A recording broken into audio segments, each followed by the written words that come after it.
Donc Karim Duval est auteur, comédien, humoriste, et puis surtout il est lyonnais, donc c'est pour ça qu'on l'a invité ce soir.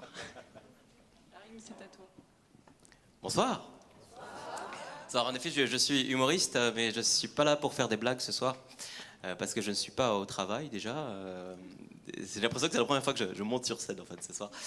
Et surtout, j'ai envie de vous parler d'une période difficile de ma vie, une période bien avant que je sois humoriste et que je ne découvre la stabilité et le confort que confère le statut d'intermittent du spectacle. Une période galère où j'étais ingénieur diplômé de l'école centrale en CDI, qui plus est dans une grande entreprise très performante. J'étais à 45 KE, hors prime et intéressement. Et ça m'a poussé fatalement à commettre l'irréparable. J'ai acheté un appartement. 3 pièces, une grande cuisine, un grand séjour. C'est un détail qui est important, ça. En fait, bon, du coup, j'ai meublé l'appartement tellement bien que je suis arrivé à un stade où je savais plus trop quoi mettre dedans. Il me manquait plus rien, pas le moindre bibelot, pas le moindre ustensile. Au point que quand j'allais chez Ikea, je manquais d'inspiration et mon caddie restait vide. Et quand on arrive au stade où on n'arrive plus à remplir son caddie, et ben je considère que c'est une forme très indécente mais luxueuse de précarité. C'est ce que j'appelle l'instabilité du confort. Cette sensation d'avoir atteint très vite le maximum, mais le même maximum que plein de gens autour de vous, en fait. J'avais l'impression d'être un peu le même que tous mes collègues à Sophia Antipolis, mes collègues ingénieurs. Parce que dans Sophia Antipolis, il y a Sophia de Sophos, mais dans Sophia Antipolis, il y a Alice. Il y avait à Sophia Antipolis des entreprises, des cyprès et des ingénieurs. Voilà.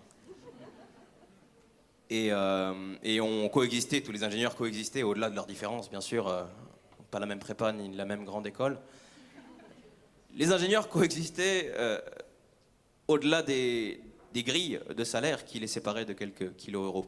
Et donc, moi, au milieu de cette uniformité, j'étais pas très heureux finalement.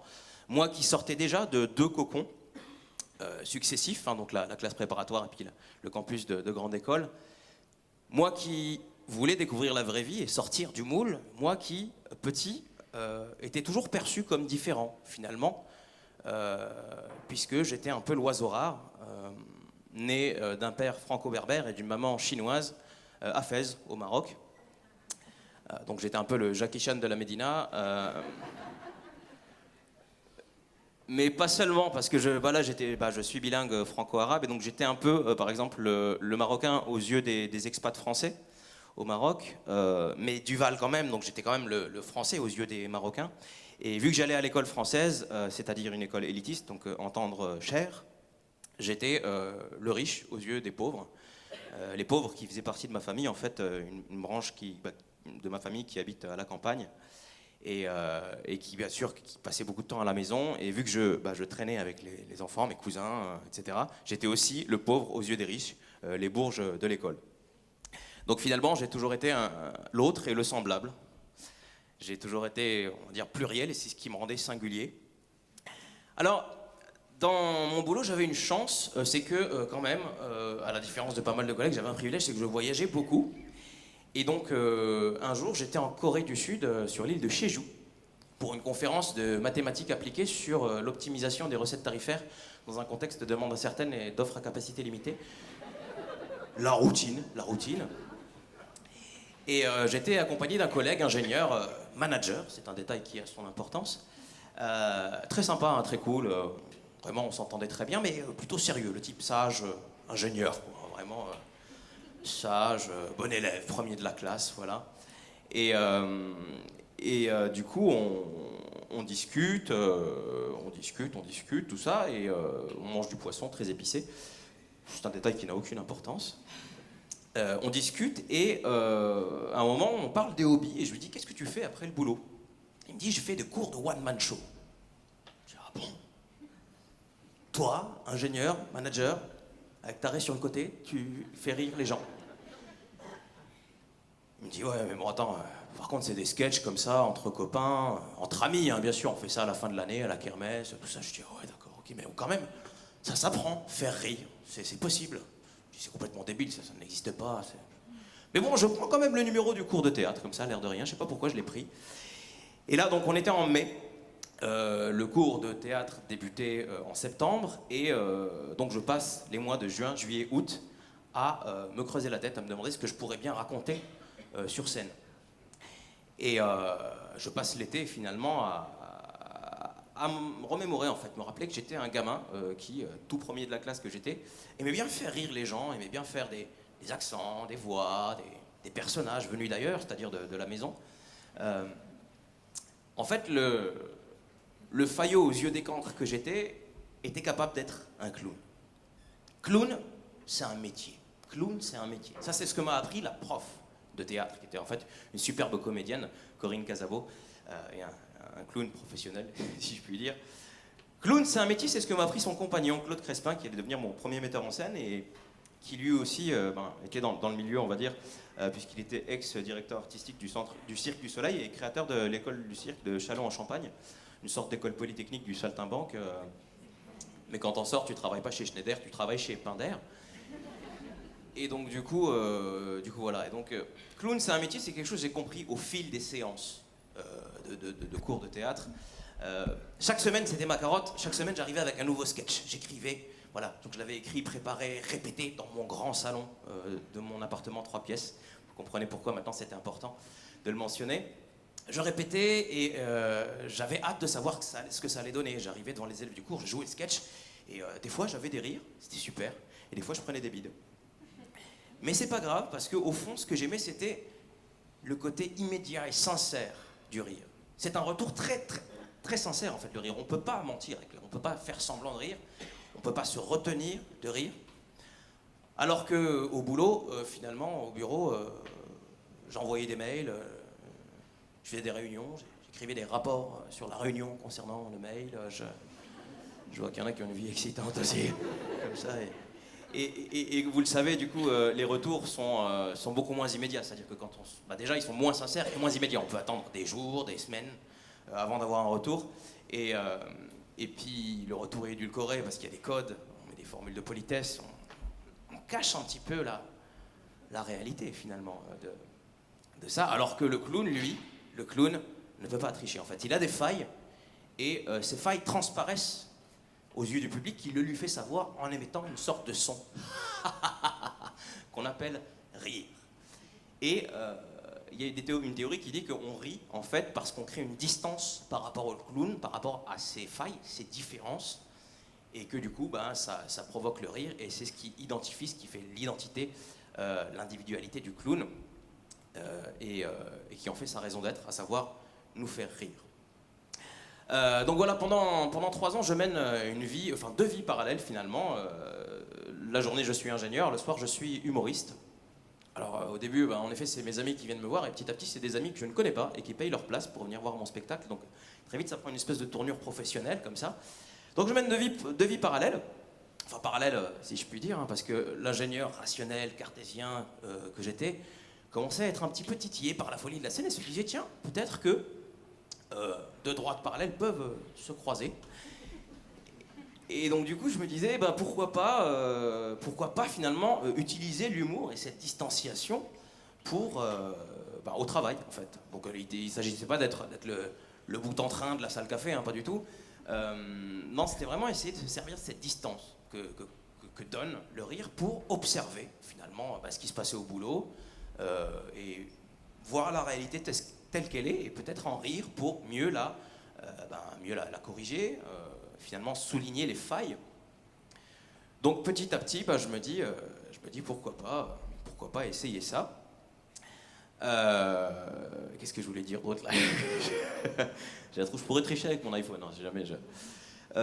donc voilà, donc je me dis pourquoi pas essayer ça. Et en effet, alors je vous la fais courte, on travaillait sur un logiciel qui faisait des calculs très savants, conçus par des ingénieurs en informatique, en mathématiques, très sûrs de leur modèle, etc., qui avaient, algorithme, troisième dan, tout ça. On faisait un logiciel assez poussé qui faisait des calculs, et on était passé par toutes les phases du logiciel, on avançait un peu à l'aveugle, et finalement on était très sûr de ça, et à un moment on a sorti des résultats, et personne ne regardait vraiment ces résultats dans leur globalité. Alors je me suis dit, bah, tiens, c'est l'occasion, on va faire un truc, on va jouer à un jeu, on va faire une représentation graphique simple, visuelle, d'un des résultats. On le projette, et là, éclat de rire. Tout le monde se marre parce qu'en fait, on se rend compte que nos résultats sont complètement absurdes, absolument déconnectés de la réalité. On se rend compte qu'en fait, on stipule qu'on va faire rentrer 1 million de personnes dans un Airbus A320, ce qui est contraire aux normes IATA.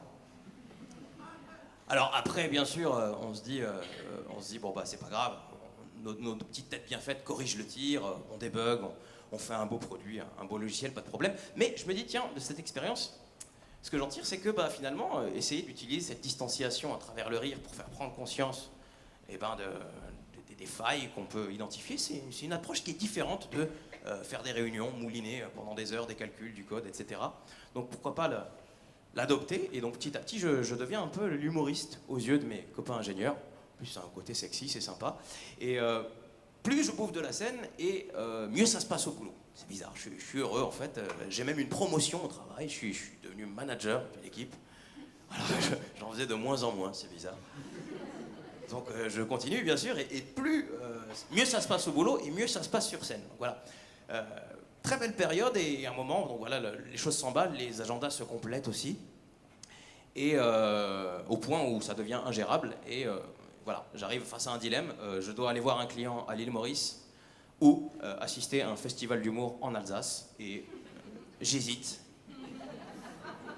Et le simple fait qu'il y ait dilemme me met face au fait accompli, et les plus vulnérables vous le diront, la stabilité du confort est précaire, et son ennemi est toujours là, jamais très loin. Elle est prête à vous dérober le petit cocon que vous êtes construit. Je parle bien sûr de la passion. Donc voilà, en 2012, je fais mon coming out. Je décide de devenir humoriste à temps plein, et voilà, on va s'installer à Lyon avec ma compagne. Nouvelle vie, nouvel équilibre instable, mais équilibre quand même, hein, puisque mine de rien, ça ne nous a pas empêché d'avoir un petit garçon. Voilà. Un enfant de la balle, plus qu'un enfant de centrale. Donc ça se passe bien, mais voilà, on vit cet équilibre instable que je compare souvent à l'équilibre du funambule qui doit tenir en équilibre sur un fil en pédalant sur un monocycle. Question de survie. Le funambule avance s'il pédale, et le funambule n'avance pas s'il ne pédale pas. Vous allez me dire, Karim, tu viens de prononcer une phrase de Jean-Claude Van Damme. En l'occurrence, non, parce que moi, je me rappelle que des fois, au boulot, et ça va peut-être vous parler, mais des fois, au boulot, on pédale et ça n'avance pas. Et des fois, on pédale pas et ça avance. Et je supportais pas cette idée, en fait. Donc voilà, à défaut de devenir une star, c'est pas une fin en soi dans ce métier, et ben voilà, tel un funambule, j'avance sur mon petit fil, le fil que je tisse. Au gré des années, au gré des saisons culturelles. Maintenant, c'est comme ça que je réfléchis, de septembre à septembre. Il s'est passé plein de belles choses en 5 ans. Depuis que j'ai lâché mon boulot d'ingénieur, j'ai fait plein de jolies salles. J'ai joué au point virgule pendant 2 ans. Jolie salle mythique. J'ai même joué 10 minutes sur la scène de l'Olympia. J'ai joué dans plein de belles villes comme Montréal, Londres, Casablanca, Givors. Et bientôt le festival de Marrakech. Je suis vraiment content, mais au fond, ce que j'aime, c'est cette quête du clown que je suis. Mon identité scénique, cette fois-ci. Je suis devenu un petit peu aussi, de fait, l'ingénieur aux yeux des humoristes, ce qui est beaucoup moins sexy. Et d'ailleurs, à ce propos, pendant quelques années, j'ai longtemps essayé de me débarrasser de mon côté ingénieur, coincé, etc. J'ai essayé d'avoir le swag, d'être un drôle parmi les drôles. Mais je me suis vite rendu compte que c'était une erreur, en fait. C'est une erreur parce que j'essayais de reproduire une sorte d'uniformité, mais avec mes nouveaux collègues humoristes, en l'occurrence. Alors que moi, je me rends compte que ce que j'aime, et là où je me sens plus à l'aise, c'est j'ai moins de mal à faire rire les gens qui ne sont pas censés être drôles, à commencer par le public, bien sûr, et puis les gens de la vie de tous les jours. Ce qui est normal et ce qui est logique avec tout ce que je vous ai raconté, puisque je ne suis heureux que dans la différence, et je ne me sens exister que grâce à mes différences par rapport aux autres, en restant moi-même, bien sûr. Toujours rester l'ingénieur aux yeux des humoristes et l'humoriste aux yeux des ingénieurs. et de mes parents qui flippent un peu pour leur fils. L'ingénieur avec ses petits élans de folie, néanmoins. Donc voilà, à l'heure où je vous parle, j'ai l'impression de rentrer dans une nouvelle étape de ma vie professionnelle, ma carrière, si je puis dire. J'aurais presque envie de dire que je suis pas humoriste, je suis pas ingénieur non plus, heureusement pour la science. Et en fait, je suis ni l'un ni l'autre et les deux à la fois. Je suis les deux en même temps et les deux séparément. J'ai du mal à séparer les deux parce que finalement j'aime la scène, je peux plus m'en passer. Ça fait 5 ans, enfin plus même que je fais ça. J'adore, j'aime toujours. J'ai joué mon spectacle quasiment 1000 fois. C'est toujours le même s'il évolue un petit peu, mais j'adore y retourner à chaque fois. C'est comme une première, c'est comme une drogue. J'aime faire rire les gens, qu'il y ait une salle pleine ou 5 personnes devant moi. J'aime ça. Je préfère qu'elle soit pleine, la salle, comme c'est plus agréable. Mais globalement, je ne peux pas m'en passer. Et j'aime créer, j'aime inventer, j'aime écrire. Mais toujours dans un cadre. Voilà, j'ai gardé mon côté ingénieur très carré. Dans un cadre, il faut que les choses soient dans un cadre d'un projet qui est une vision. Je sais pas, c'est ma façon de voir les choses. Et donc, j'ai pas pu me débarrasser de ça. Mais mine de rien, c'est pas grave parce que j'aime bien. Je fais même des réunions maintenant pour faire avancer mes projets. Donc, le monde de l'entreprise me manque. Mais à défaut de vouloir retourner dans l'entreprise, j'aime, je pense, l'entreprise, en tout cas, le fait d'entreprendre. Je crée même actuellement une entreprise, finalement une sorte d'agence de com qui va s'appeler Com and Love, dont le but va être de sensibiliser les professionnels et les particuliers à la puissance de l'humour en communication, donc les aider à utiliser à bon escient l'humour à travers des supports, donc speech, j'espère moins barbant du coup, ou des vidéos. Voilà, l'idée c'est de transmettre une bonne pratique de l'humour, même si tout ça ne s'apprend pas évidemment, mais on peut donner quelques astuces, transmettre et puis transmettre l'expérience tout simplement. L'humour, par définition, efficace, instantané. L'humour, si tant est qu'il soit surprenant, c'est-à-dire empreint de la différence de chacun. L'humour pratiqué par un clown, n'importe quel clown, un clown PDG, un clown DRH, un clown directeur financier ou ingénieur, peu importe, toi, je sais pas s'il y en a qui sont en costard, vous monsieur, peu importe. Un clown qui ne cherche pas à ressembler à quelque autre clown que ce soit. Un clown qui se sert de ses failles pour faire rire et transmettre. Merci de m'avoir écouté.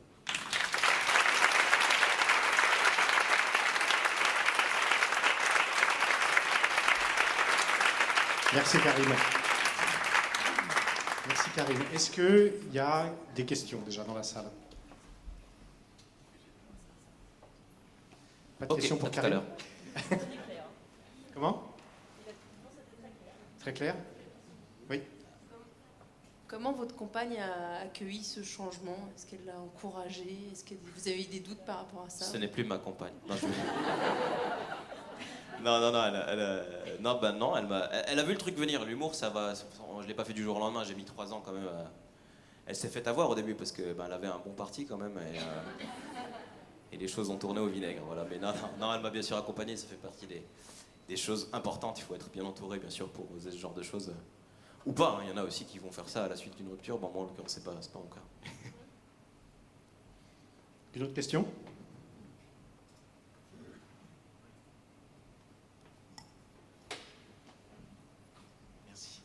Oui, bonsoir. Vous disiez en fait qu'on riait souvent par rapport aux différences des autres en fait. Tout à l'heure vous disiez que c'était la différence qui faisait que l'on riait. On rit du fait de la distance que crée la différence, mais on rit pas des différences de l'autre. Enfin, j'espère pas, en tout cas moi c'est pas ce que j'essaye de faire. Il y en a qui font ça, mais je ne suis pas Michel Leb.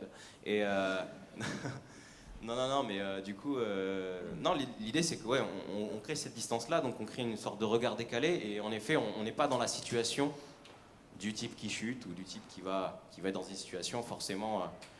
Pour reprendre l'idée du funambule, enfin là j'en parlais c'est une métaphore sur ma vie, on va dire, mais on peut comparer l'humour aussi, ou l'humoriste finalement à un funambule. Enfin, quand j'entends sur scène, l'humour en fait, pour moi c'est justement ce jeu d'équilibre. Donc on n'est pas le funambule, on a cette distance, il est dans un délire complètement différent, il y a une distance, et il est dans une situation où on est observateur, Et il est dans une sorte de fragilité comme ça, et s'il tombe d'un côté ou d'un autre, il est soit dans le discours, soit dans le mièvre.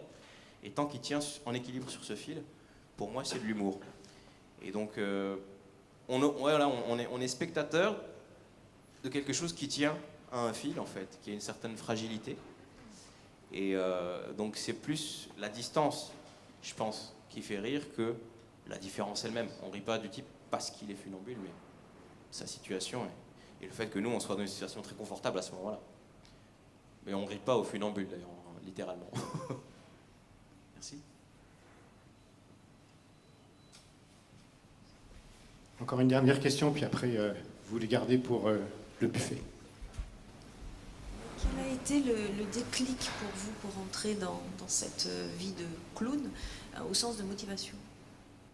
Le plaisir d'être sur scène, le plaisir de recevoir des rires, c'est indescriptible en fait. C'est une espèce de, c'est ce que je disais tout à l'heure, c'est la sincérité en fait. Je pense que c'est vraiment ce qui guide aujourd'hui mon choix, c'est vraiment le côté sincère. On ne triche pas, c'est instantané et c'est très généreux quand ça marche. Et c'est une sensation très agréable. Alors bien sûr, après, c'est pas juste un jeu où on est là, je fais une blague, tu rigoles, je fais une blague, tu rigoles. Après, on se rend compte que il y a des façons de faire rire, qu'on a des choses à raconter sur scène, qu'on vit dans un monde qui évolue, on a envie de parler de ce monde-là, parler de ces évolutions-là. Donc c'est ce qui nous maintient, et donc c'est une belle aventure. Et quand on vous juge, on juge ce que vous avez fait justement au rire. Je trouve ça joli, c'est tout. Mais c'est plus ça qu'une fuite de ma situation antérieure qui était quand même dramatique, on va dire. Merci Karim. Merci. On peut l'applaudir.